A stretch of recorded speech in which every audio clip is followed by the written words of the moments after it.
Բարև ձեզ, Ստեփան Գրիգորյան YouTube-յան ալիքի մասնակիցներ։ Ողջունում եմ ձեզ բոլորիդ, այսօր հոկտեմբերի 31-ն է, մենք շարունակում ենք մեր աշխատանքը։ Դուք գիտեք, որ լրջագույն process գնում է Չինաստանի եւ Միացյալ Նահանգների միջև, ինչքանով դա կարևոր է ամբողջ աշխարհի համար, բոլորս հասկանում ենք։ Այն զարգացումները, որոնք գնում են Ռուսաստան,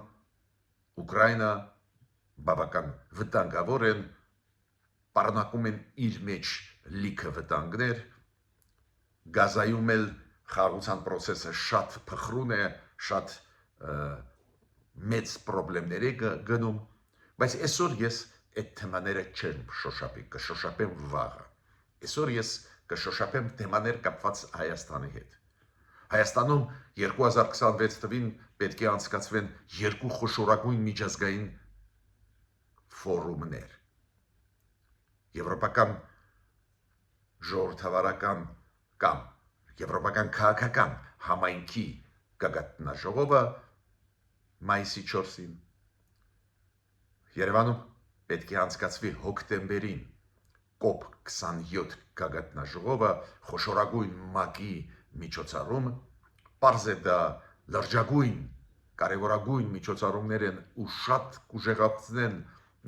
Հայաստանի վարկանիշը աշխարհով մեկ, ուրեմն մենք պետք է պատրաստվենք, կառավարությունը սկսեց պատրաստվել, դրա մասին կխոսենք, նաև հրավիրվեցին օրինակ Եվրոպական քաղաքական համայնքի գագաթնաժողովին նախագահներ Էրդողանը եւ Ալիևը կգան թե ոչ, դրա մասին այսօր անպայման կխոսենք Փարիզյան խաղաղության 8-րդ ֆորումի մասին, որտեղ որ նաև Նիկոլ Փաշինյանը մասնակցեց աշխատանքներին, ինչը միանշանակ ողջունելի է, նաև ելույթ ունեցավ, նաև այդ ելույթի ժամանակ իրեն տրված հարցերը շատ ուշագրավ էին, որոնք ցույց են տալիս ինչ նարատիվներ տարածվում են աշխարհով մեկ, նաև այդվում մեր դեմ ուղված, ինչքան կարևոր է անընդհատ պատասխանել այս նարատիվներին տարբեր ֆորումներում։ Կխոսեմ մի քանի խոսք Եվրոնեստի այս երեկվա վերջի օրվա նիստի հետ կապված ուշագրավ բաներ կան, Սվետլանա Տիխանովսկայա ուղարկեց ուղերձ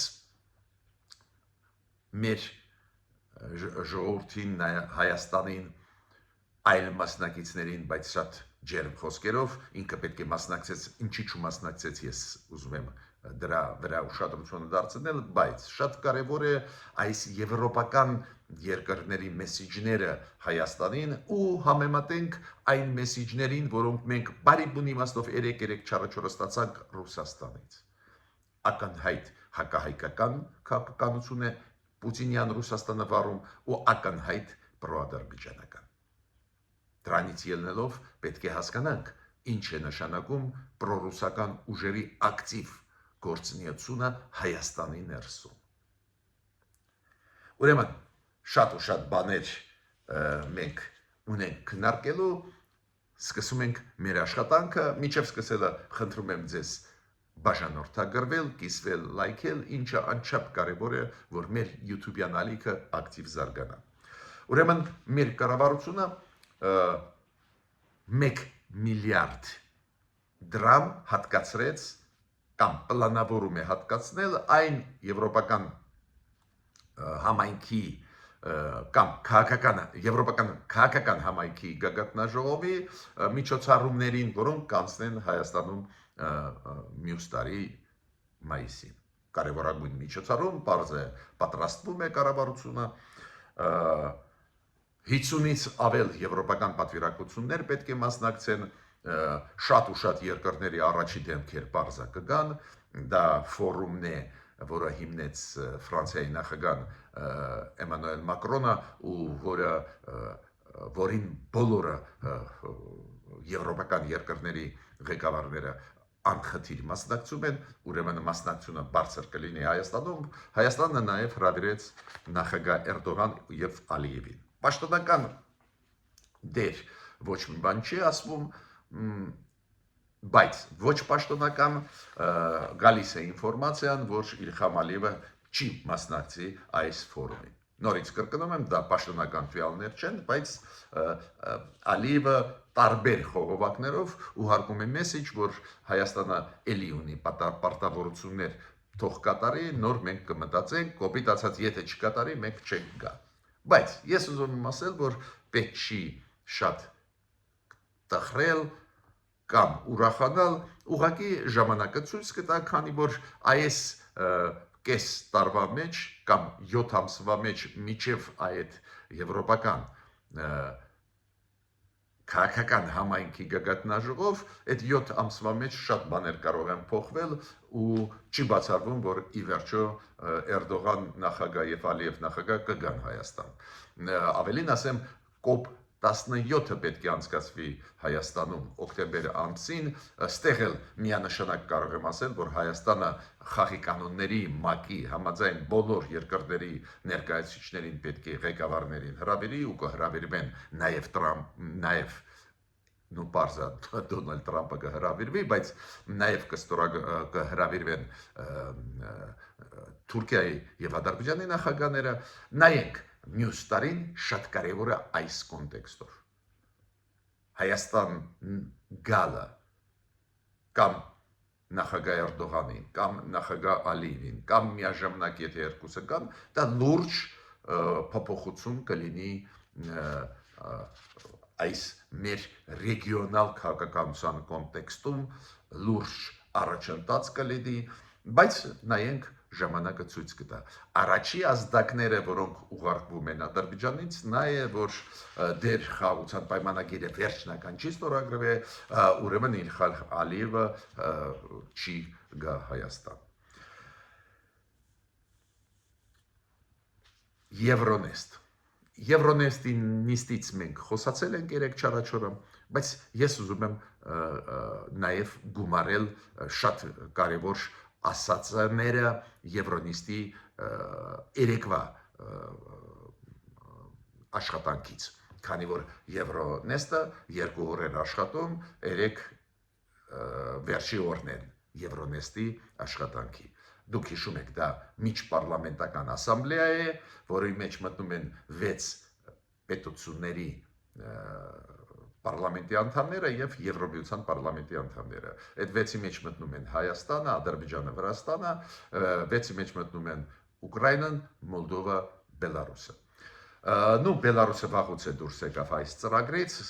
ուրեմն այս երկրներն են։ Ադրբեջանը, Վրաստանը չեն մասնակցի այլ պատճառներով կապված, գիտեք ինչի հետ, որ Եվրոպարլամենտը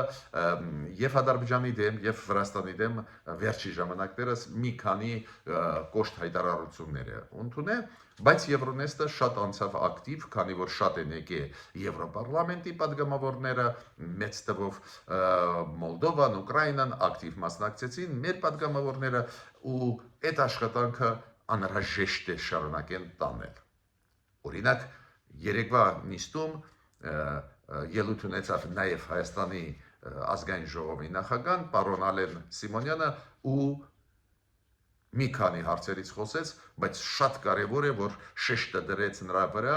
որ խաղաղության process-ը գնում է Ադրբեջանի հետ, ուրեմն պետք է լուծվի հարց կապված հայ գերիների հետ գտնվող Ադրբեջանում։ Անչափ կարևոր մեսեջեր, քանի որ նորից կրկնում եմ, Եվրոնեստի Եվրոպարլամենտի падգամավորները բավական ակտիվ էին, բավական ազդեցիկ Եվրոպարլամենտում, ուրեմն այդ մեսեջը ստեղ ուղարկել կարևոր է։ Եվրոնեստում նաև ելույթով հանդես եկավ Եվրոպարլամենտի սպիկերի տեղակալը, то есть բավական բարձր մակարդակով եկավ Եվրոպարլամենտի պատվիրակությունը, то есть Եվրոպարլամենտի ղեկավարի տեղակալը ելույթ ունեցավ, դրական մեսեջներ ուղարկեց Հայաստանին, նաև Հայաստանի դեպի եվրոինտեգրացիա գնալու իմաստով ողջունեց, որ մենք օրենք ընդունեցինք գնալու դեպի Եվրոմիություն ու ասեց, որ հիմա շատ բան է կախված նրանից։ Հայաստանը պաշտոնական դիմում կներկայացնի Եվրոմիությանը անդամակցության հետ կապված, որ մենք օգնենք լուծել, որ Հայաստանը ստանա տեխնացուի կարգավիճակ Եվրոմիությունում։ Շատ կարևոր դրական մեսեջներ են, գիտեք, այս մեսեջները անչափ կարևոր են Հայաստանի համար, մեր հասարակության համար, մեր, ես կասեի այդպես, համարձակության համար աշխատել աշխարհի հետ, ինտեգրել Եվրոմիություն, մեզ ավելի անվտանգ զգալու համար։ Շատ կարևոր մեսիջ ուղարկեց Եվրոնեստի մասնակիցներին Սվետլանա Տիխանովսկայա, դուք հիշում եք, ինքը վերջի Բելարուսի ընտրությունների ժամանակ շատ հավանական է, որ առաջինն էր, բայց Լուկաշենկոն ուժ կիրառելով ֆալսիֆիկացիաները կիրառելով հրճակեց իրան նախագահ, բոլորը հասկանում են, որ Սվետլանա Տիխանովսկայա իրոք շատ լուրջ անցկացրեց այն ընտրությունները ու շատ հավանական է, որ հենց ինքն էլ հաղթող դուրս եկավ, բայց պարզ է հետապնդումները սկսվեցին շատ ու շատ մասնակիցների դեմ ուղղված, անդիմադիրների դեմ ուղղված, ու Սվետլանա Տիխանովսկայա պարզ է ստիպված էր լքել Բելարուսը ու ապրում է Լիտվայում։ Լիտվան ապահովում է իր անվտանգությունը, բավական ազդեցիկ դեմք է ինքը Եվրոպայում, քանի որ համարձակվեց Լուկաշենկոյի դիկտատուրայի դեմ դուրս գալ, ու Սվետլանա Տիխանովսկային հրավիրեց Հայաստանը, մեր ազգային ժողովը հրավիրեց մասնակցելու Եվրոնեստին, բայց մեզ հետ կապված չի, դա այնտեղ կապված է տեխնիկական հարցերի հետ, անվտանգային հարցերի հետ, Հայաստանը իր կողմից ապահովում էր, բայց այնտեղ էլի նյուանսներ կան, չեմ ուզում խորանալ, ինքը չէր կարողացել գալ Հայաստան, բայց քանի որ ինքը պլանավորում էր գալ, ինքը ուղերձ ուղարկեց, ուղերձը փայլուն է, շատ բարի ու կարևոր խոսքեր ուղղված էին Հայաստանի եվրոպական ուղղությամբ ընտրելու հետ կապված, անչափ կարևոր է։ Այդ ուղերձը անչափ կարևոր է մեզ համար, քանի որ այդ ուղերձը կկարդա ամբողջ Եվրոպան նվազագույնը։ Եվրոպայում Տիխանովսկան ունի բարձրագույն հեղինակություն եւ հարգանք վայելում է։ Հիմա համեմատությունը ուզում եմ անել Ռուսաստանի հետ։ Նայեք, եվրոպական երկրները գալիս են Հայաստան, մեսիջներ ուղարկում են, աջակցում են Հայաստանի, այդ մեծ գաղտնիք չի, որ մեզ աջակցում է Եվրոմիությունը, առանձին եվրոպական երկրներ եւ ֆինանսական աջակցություն, եւ տեխնիկական, եւ փորձագիտական, այդ ամեն ինչը մենք տեսնում ենք, այդ համագործակցությունը գնում է ու դրա, ես չեմ ասում քաղաքական աջակցությունը, քաղաքական մեսիջները իօգուտ Հայաստանի ուղղված Եվրոպայի կողմից տարբեր ֆորումներում, տարբեր բանակցությունների ժամանակ։ Ու հիմա համեմատեք դրա հետ, ինչ նույն օրերին ասում է Ռուսաստանը։ Ուրեմն 3-4 օրը Դմիտրի Պեսկովը, պրես-քարտուղարը Ռուսաստանի, ասում է մենք ուզում ենք զգուշացնել այն երկրներին հետ խորհրդային տարածքում, ովքեր մոռանում են իրանց անցյալը, ինչ որ Եվրոպաների հետ աշխատում են, ակնհայտ է խոսքը գնում է Մոլդովայի եւ Հայաստանի մասին, քանի որ Մոլդովան ու Հայաստանը վերջի ժամանակներս ակնհայտ առաջ են գնում հենց եվրոինտեգրացիայի procesներում, ակնհայտ է մեր մասին է խոսքը Մոլդովայի Հայաստանի, ու ինչ որ սպառնալիքներ, ժողովուրդները չեն ուզում, դուք ստիպում եք, դա կբերի նրան, որ Ռուսաստանը կա արձագանքի։ Էս է տարբերությունը։ Հենց այդ կոնտեքստով եմ ես ձեզ միշտ ասում, Ստեփան Գրիգորյան YouTube-յան ալիքի ակտիվ մասնակիցներ, իմ կողմից հարգված բոլոր առանց բացառությամբ մասնակիցներ Ստեփան Գրիգորյան YouTube-յան ալիքի, հենց դա է, որ ես ասում եմ, ինչքան վտանգավոր են պրոռուսական ուժերը Հայաստանում։ Իրանք ապակահումորոշում են մեր հասարակությունը, իրանք գալիս են ասում են, ոնց առանց Ռուսաստանի, ոնց եկեք ինտեգրվենք, չգիտեմ, ESN Ռուսաստանի հետ, մինչդեռ Ռուսաստանը կոշտ հակահայկական քաղաքականություն է վարում, կոշտ հակադեմոկրատական քաղաքականություն է վարում։ Հիմա ինչ անհրաժեշտություն կա Պեսկովին, ասենք սպառնալ Մոլդովային ու Հայաստանին։ Գյումրու հետ կապված, Վարդան Ղուկասյանի ձերբակալության հետ կապված, նորից հարց տվեցին Մարիա Զախարովային, այն պաշտոնական ներկայացուցիչն է, գիտեք, Ռուսաստանի արտգործնախարարության, նորից իրեն հարց տվեցին, ծավալվեց, տարավ, բերեց, ինչ որ խոսեց, ինչ վատ բաներ արեց Վարդան Ղուկասյանը, ինչա ինքը ասեց, որ պետք է Հայաստանը մտնի Բելարուս-Ռուսաստան դաշինքի մեջ, միութենական պետության մեջ, այդ ինչ հանցագործություն է, ինչ է, փորձում էր արդարացնել, միշտ մենք բոլորս գիտենք, որ կա սահմանադրության համաձայն ոչ ոք իրավունք չունի մեր սուվերենությունը, մեր տարածքային ամբողջականությունը կասկածի տակ դնել, ու եթե կան քաղաքական գործիչներ, չգիտեմ, պաշտոնյաներ Հայաստանում, ովքեր դնում են կասկածի տակ, այո, պետք է հարուցվի քրեական գործ, հետո դատարանները թող որոշում ընդունեն։ Ես չեմ ասում, որ Գյումրու քաղաքապետի վրա նաև հարուցված են գործեր այլ ոլորտից, տնտեսական հարցերի հետ կապված, չգիտեմ, փողի լվացման հետ կապված, այդ մեղադրանքները կան, ուրիշ բանը, դատարանները պետք է որոշում ընդունեն, ինքը մեղավոր է թե ոչ, բայց ես հարց եմ տալիս, ինչ կապ ունի Մարիա Զախարովան մեր ներքին գործերի հետ։ Ու հիմա համեմատության կարգով ձեզ ասեմ, ոնց փոխվեց տոնը Մարիա Զախարովային, երբ որ նույն բրիֆինգի ժամանակ Ռուսաստանի արտգործնախարարում Մարիա Զախարովային տվեցին հարցեր կապված Ադրբեջանի հետ։ Նույն պահին դեմքը փոխվեց։ Հա, Ադրբեջանը, հա, մեր պետությունները լուրջ հարաբերությունների մեջ ենք, մենք իրար պետք է հասկանանք, այո, կան 8 ռուս քաղաքացիներ, ովքեր ձերբակալված են, մեկի առողջությունը վատ է, մենք խնդրում ենք, որ հնարավորություն տան, որ մեր հյուպատոսը այցելի, պատկերացնում եք, այն մարդը ում առողջությունը վատ է, ինքը չի ասում, որ ծեծեցին բանտում Բաքվի։ Չի քննադատում, որ Ադրբեջանը թույլ չի տալիս, որ Ռուսաստանի հյուպատոսը այցելի իրենց բանտերում գտնվող ռուս քաղաքացիներին,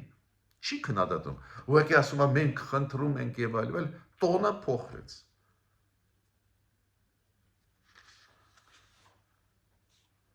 Նույն Պեսկովը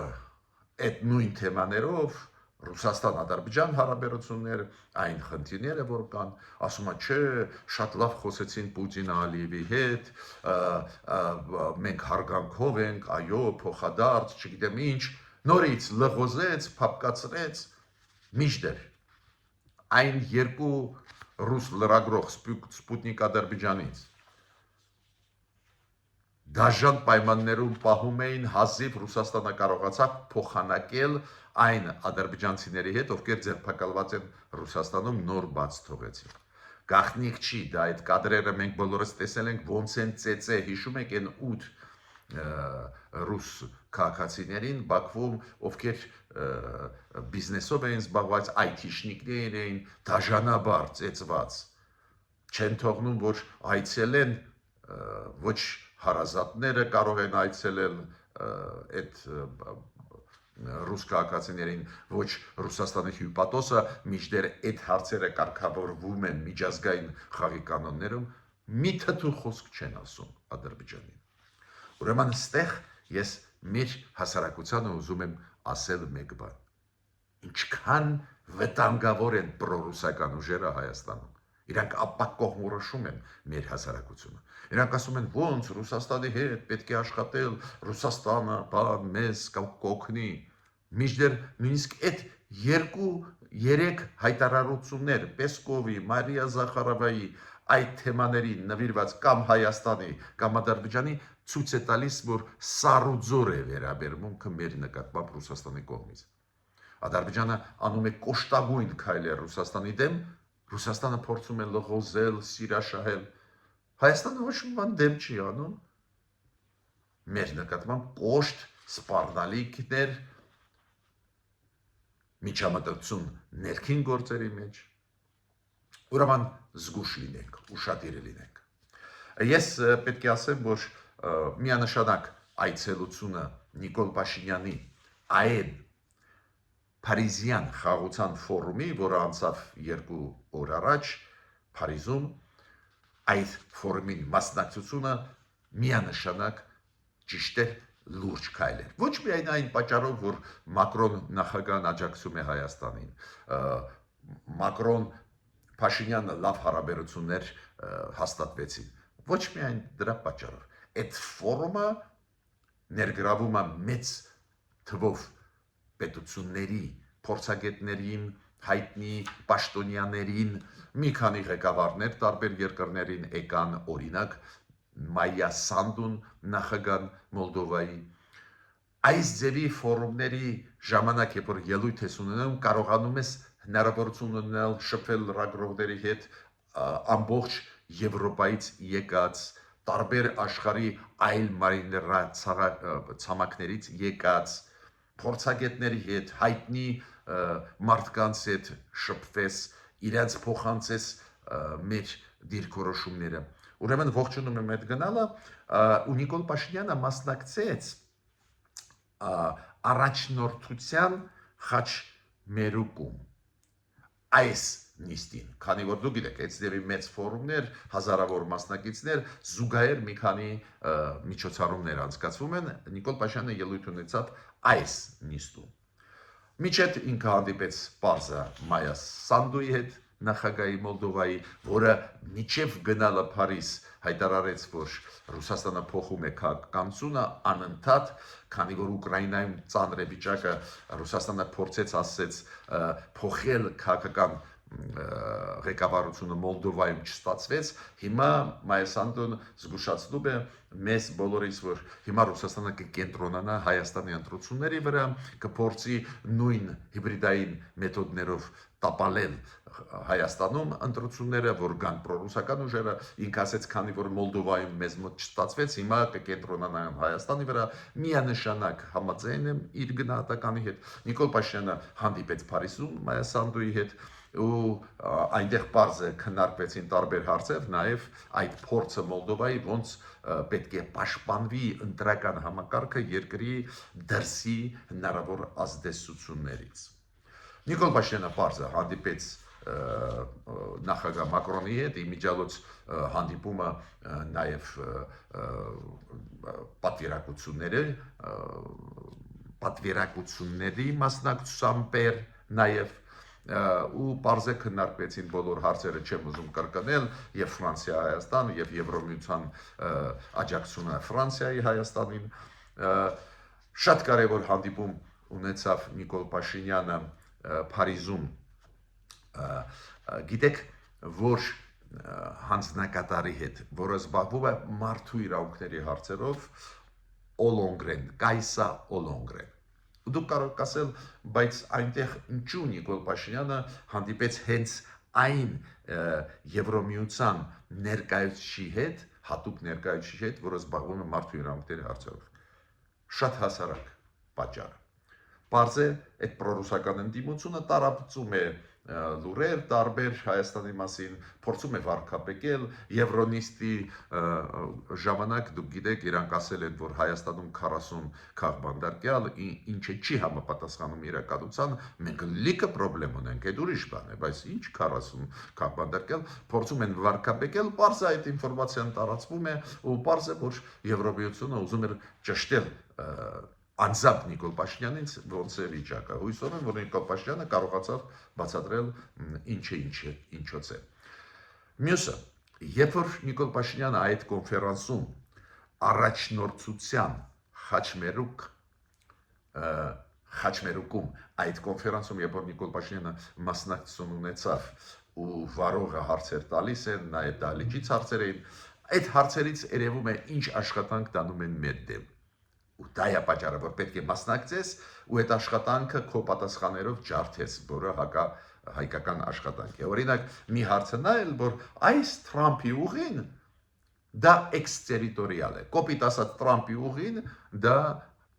Հայաստանի դեմ է։ Այդ ճանապարհը Հայաստանը կորցնում է։ Պատկերացնում եք, Միացյալ Նահանգները եկան տարածաշրջան, որ մեզանից հարավը Սյունիքի չխլեն, համատեղ ստեղծում են ընկերություն Հայաստանի հետ, որ այդ ընկերության միջոցով կարգավորեն հարցերը, ու սրանք ասում են, որ արտատարածքային ինչ որ բան կլինի, то есть մենք էքստերիտորիալ մենք կկորցնենք սուվերենությունը Սյունիքի վրա։ Ու հակառակը Տրամփի ուղի այդ ծրագիրը ջարդում է այդպես կոչված Զանգեզուրի միջանցքի կոնցեպտը, օգնում է մեզ պաշտպանել Սյունիքը սուվերեն։ Ու այդ հարցից դու հասկանում ես, որ մեր դեմ հատուկ տարածվում են ստեր,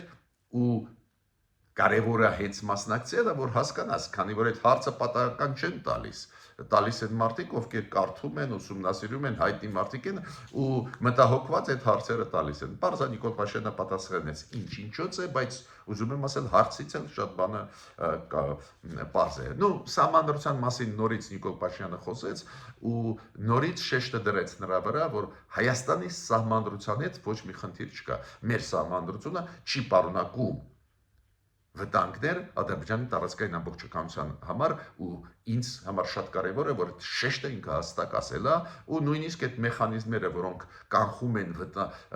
հնարավոր վտանգներ Հայաստանի տարածքային ամբողջականության, Ադրբեջանի տարածքային ամբողջականության համար, նույնիսկ շեշտը դրեց, որ հոդվածները նույն խաղաղության պայմանագրի պատասխանում են այդ հարցի ու պաշտպանում են եւ Ադրբեջանի եւ Հայաստանի տարածքային ամբողջականությունը։ Անչափ կարևոր պատասխաններ են Այդ մենք կարող է գիտենք դրա մասին, գիտենք այդ պատասխանները,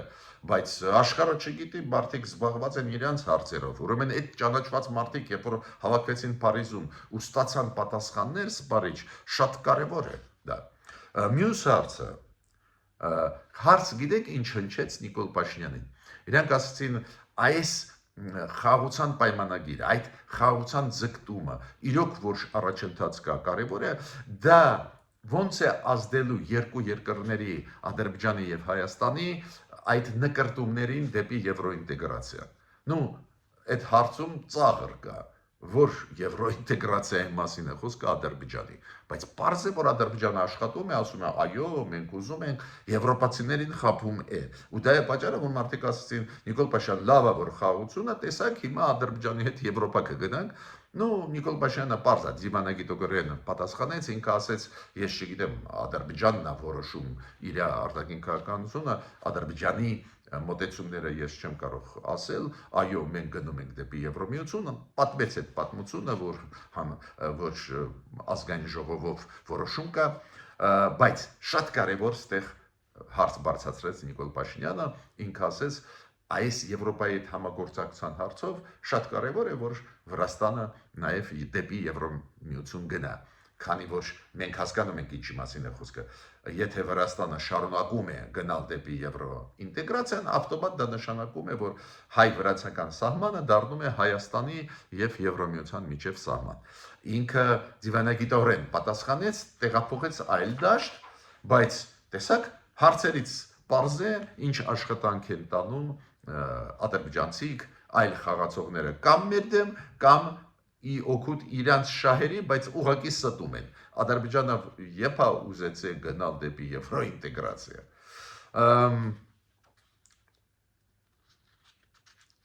Նաև Նիկոլ Փաշինյանը մեսիջ ուղղեց նաև Ադրբեջանին։ Երբ որ հարցրեցին, ինչ վտանգներ կան մեր անկախության համար, դե պարզ է ակնարկը Ռուսաստանն է, որը դեմ է, որ մենք գնանք դեպի եվրոինտեգրացիա, դեմ է, որ Ուկրաինան գնա, դրա համար սկսեց մեծ պատերազմ, օգտագործում է հիբրիդային մեթոդներ Մոլդովայի, Հայաստանի դեմ, ու հարցը նա էր, որ կա վտանգներ անկախության համար, ու Նիկոլ Փաշինյանը ասաց, որ ինքը համարում է, որ այդ վտանգը կա, բայց ոչ միայն Հայաստանի համար, նաև հարևան երկրի համար, ու հենց դա պետք է լինի, ասենք, այն կարևոր արգումենտը, հիմնավորումը, որ Հայաստան-Ադրբեջանի հետ պետք է ստորագրեն խաղաղության պայմանագիրը։ Ես ավարտեցի իմ ելույթը, միջ նոր հանդիպումներ։